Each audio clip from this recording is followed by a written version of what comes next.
Alright.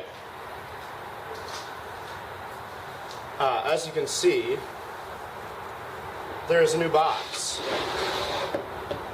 So, I just got this in the mail yesterday. It's got the opened and resealed by customs tape on the side.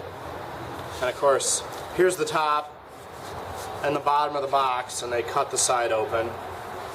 But we can open this up together. I ordered it from, I think I got this one from Engine DIY, just like the tractor.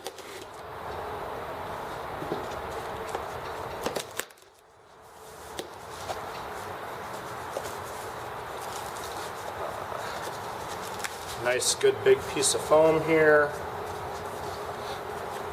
and instructions, and well, it really smells like gasoline opening this one. I wonder if they got it all emptied before they took it apart. But it's the R18 Benz model. So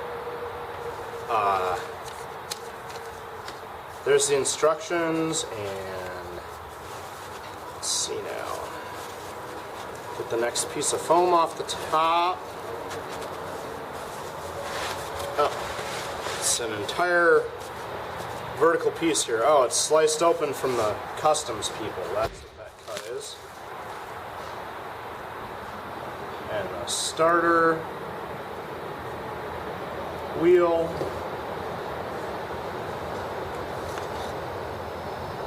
And there's the engine and the accessory pack. So